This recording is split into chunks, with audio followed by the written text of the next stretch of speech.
Hello, this is Chantel, your therapist. Okay, so today we're going to be talking about reducing alcohol and drug usage. Okay, keyword is reduce it. Now, with alcohol and drug use, that's a addiction. So it's hard to just today I'm going to stop using drugs. I'm gonna stop smoking weed. I'm gonna stop drinking alcohol.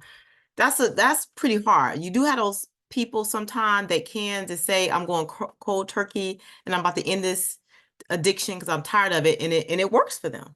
But that's not the typical method that people use to wean themselves off of a drug or a substance. Okay. So today I'm going to give you a few techniques to kind of help you learn how to wean off of a bad habit. Now we're saying alcohol and drugs, but you could apply this to any habit that you have that you want to lessen or end. Okay. So the first thing that we're going to look at is the steps. It's a lot of steps. It's like 10 of them, really. But I'm going to take about, let's say, 5 of them. We're going to kind of hone in on a few of these to kind of help you have some coping strategies when you're being triggered or have an urge to use or to revert to some type of habit that you're trying to decrease or get rid of altogether. All right. So the main thing with drug use or substance abuse is that it's like you try to quit for whatever reason, either for your own personal reasons, not good for your health.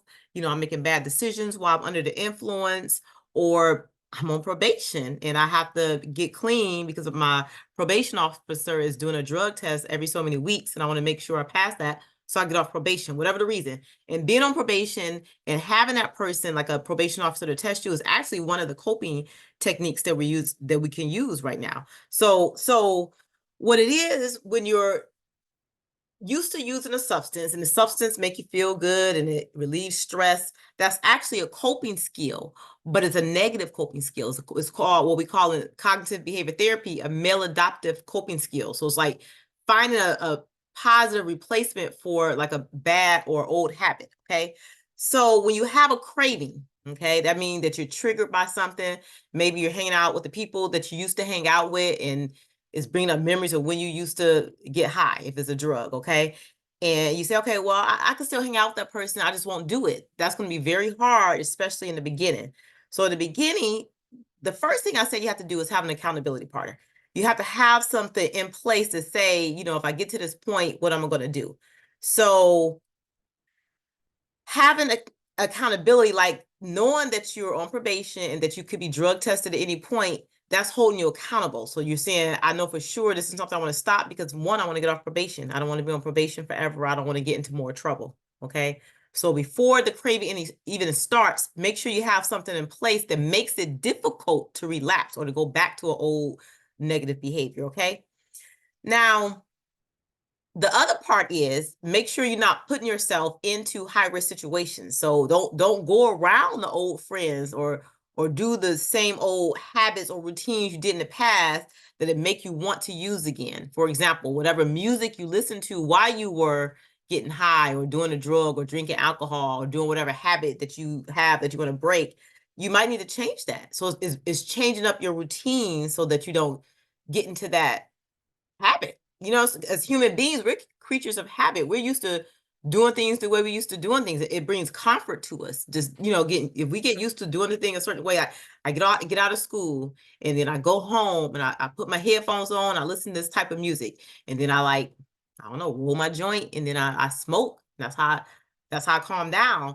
But if you're trying to break that habit, maybe when you get home, instead of like going home, going in your room and listening to music with your headphones, maybe go for a walk, maybe go for a jog, maybe go to the gym. So it's like, this is the next step, which is redirecting your attention to something else. So you have to refocus your energy on something else.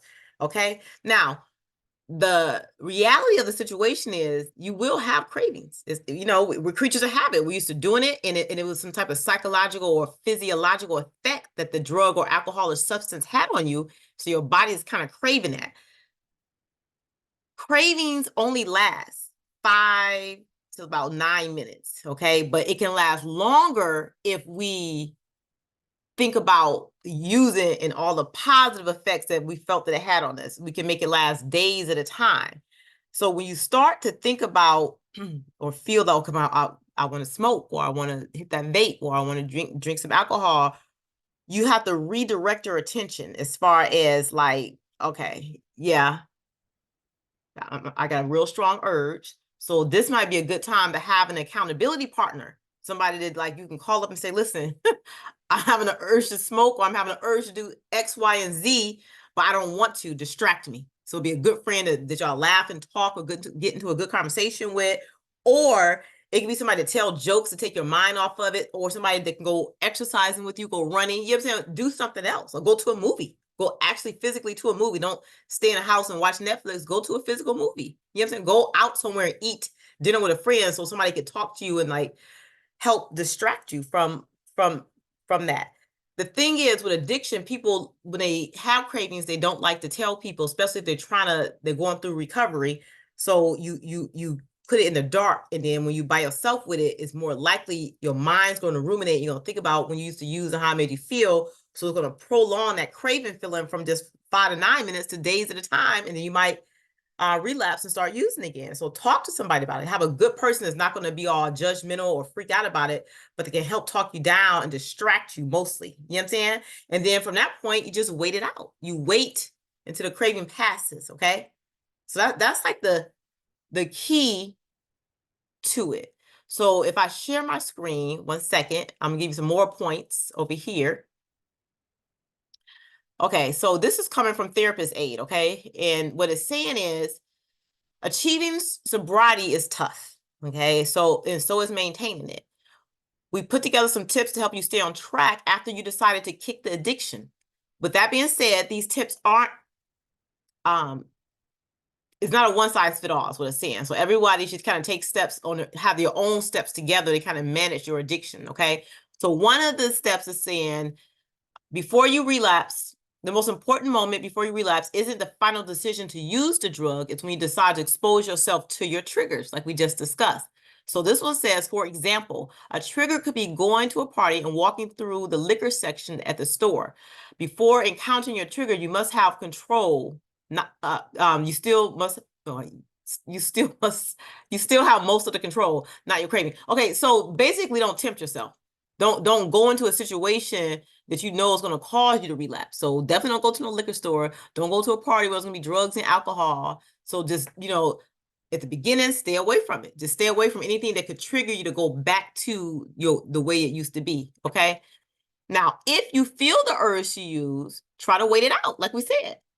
If you distract yourself for 30 minutes, it's likely that the craving will lessen in intensity and it might totally disappear, but it'll be easier to resist. So the craving actually goes away after 5 to 9 minutes if you can kind of distract yourself and just wait it out. Don't give in to the craving. You know what I'm saying? So just like say, okay, I'm not going to smoke for 2 hours, or I'm not going to drink for 2 hours. Okay, I'm not going to smoke for 2 days. Just like, don't say I'm not going to smoke ever in my life. Just say I'm going to push this back. And then the more you wait it out, the less the cravings are there. Okay. Then focus on replacing past drug use with a positive activity. This is like we talked about maladaptive coping ways, so negative ways of coping with more positive ways. So, you do something else. Maybe start getting into an exercise routine. That's the most popular. Exercising, because you start seeing results in your body, and that kind of can become an addiction, but a positive addiction, okay? Or, like saying, going instead of like being alone in your room to watch TV or watch Netflix, listen to music by yourself, and your mind starts ruminating and thinking about what you used to do something else. Go out to a movie, go out to dinner with a friend, have conversations. So engage in other pro-social activities that kind of help you move it along, okay? And the next thing is said, don't do this alone. So have a partner. We say have an accountability partner that can help you when you feeling like that urge. You could talk to them, they can kind of help talk you out, or somebody just to hang out with to distract yourself. Remind yourself that the craving will pass, just like anything. Nothing, this too shall pass, okay? So nothing is going to be forever this way. That's how you feel, because you get your emotions with stuff. And then you feel like, oh, no, I'm just always going to feel so. I always have this craving. What's the point of giving up, blah, blah. The point is that you want to live a better life. You know what I'm saying? You want to make better decisions. You want a healthier sense of self. So that's why you're making these changes, okay? And then just have a plan when things get bad. Like when you get to that low point, have a plan on how to bring yourself out of it. Some of it might be, I'm going to go to YouTube and listen to some positive affirmations. I'm going to do some deep breathing exercise to kind of calm myself down. Because a lot of times we get triggered if you don't smoke just recreationally or drink, just socially, it is mostly you smoke to cope or you did substances to cope. That means when you're at a low point, you feel depressed or you're in a bad mood, that might be your trigger. So have a plan for when you feel depressed, when you start feeling your mood spiral down. So go outside and get some fresh air, take some deep breath, say some positive affirmation, pull up some deep meditation techniques or some visualizations. You have to do something to pull yourself out of that mode. And normally it's something outside of yourself to distract you from that negative thought process that takes you down, down, down. Okay. All right. So that's what I have here. Now, the other thing here, this is just giving some coping skills to how to cope with addiction and just reiterating what we already talked about, talking about daily social supports. So having someone to call during your moment of crisis, like a good friend that can kind of talk you out of that low mood, make you laugh, distract you, go out to dinner with you. And then also having diversion. So here's some ideas of some types of diversion, okay? Let me make this bigger. It says go for a walk. You can watch a movie. You can do yard work, play a game, play an instrument, go hiking in nature, read a book, practice a new hobby, draw or paint, go for a bicycle ride, call a friend. That's a good one. Take photographs, but good friends, not the friend that used to use with you, okay? Take photographs, play a sport, go for a run, do a craft, write in a journal, write down how you're feeling. Sometimes you get it out your head, you put it on paper, you say it out loud. I'm having a craving to go back to like using it again. You know what I'm saying? You be honest with yourself about what it is. You saying what it is that you feel, but I'm going to let this pass. I know this is going to pass. It's only going to last so long. So this too shall pass type thing. Lift weights, play with the pet. If you have a cat, dog, turtle, do something to distract yourself. A lot of times when you're playing with the pet, like you rubbing or petting your pets or playing with them, if you have a dog, like throwing a toy, go out in the yard, it's grounding. It helps ground yourself to the current moment where you're not in your head and thinking about something over and over again, thinking about how you used to feel or the feeling that you used to get from it. Do something outside of yourself, okay? You can bake or cook, take a long bath, go for a swim, or rearrange your room, clean up your room. So do things outside of yourself to distract yourself, to get yourself out of your head. And then they're saying, start building new habits. So you can't keep with the same habits or routines you had before when you used to use, because it's going to put you back in that same mindset and it's going to remind you, it's going to make you want to. So, you know what I'm saying? You might want to join a league or look for different hobbies that's in your area, like at the YMCA or some type of community resources in your neighborhood. Get involved, volunteering somewhere, okay? So fostering new types of relationship, developing new professional skills. Maybe you can do a free online course. Like if you guys don't know how to type, maybe take a typing course online. You know what I'm saying? Find something else to occupy you, occupy your hands, occupy your mind, and then refocus on existing relationships. So build a routine around socialize with friends and family. So if you have Sunday dinner with family evening, take a walk with a friend, do something else, be proactive. Don't wait for others to reach out to you. You reach out, say, hey, you want to go play basketball or do you want to go watch your movies? If somebody invites you to do something, go. Say yes to social events, okay? So the main thing is prevention. You're trying to prevent yourself from falling into the trap, going back to the way it used to be. So you need to avoid your triggers and you need to avoid risky situations. So anything that trigger you, don't do the stuff that you know is going to trigger you. Don't hang out with that friend that was a weed head, the stoner. Don't hang out with them. And don't go to a party where it's going to be drugs and alcohol, stuff that's going to tempt you, okay? And then a healthy lifestyle. So make sure you get enough sleep, you get exercise, you have a healthy diet. If you take medications, you're compliant with the medications. Just make sure you stay in balance with all your basic need type things, okay? All right, so it's all about manage your emotions. So when you have a craving, you get triggered or something, there's a feeling, there's an urge that takes over. So when that urge gets too strong, maybe practicing deep breathing exercises or to help calm the emotion and to relax you. So remember we talked about inhaling on 4 through the nose. Hold it for 1 second, out through the mouth on 8.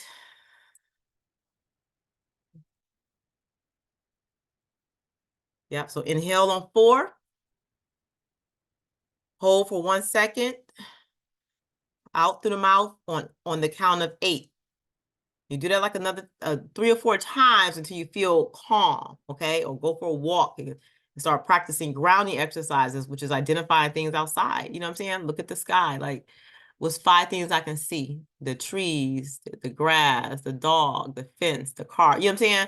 Do things like that. Write it down. Journal. I'm feeling like this urge today. This is what's going on. This is what triggered me. I'm gonna do X, Y, and Z to kind of distract myself from this situation. Okay. And then imagery, which is going like to YouTube or something and putting on guided imagery, and then like take your mind somewhere else. If you can't do it on your own, there's a lot of resources that's free out there. Okay. All right, so this is what I have for how to reduce alcohol and drug use. And I hope you can take some of these pointers and practice it. And until next time.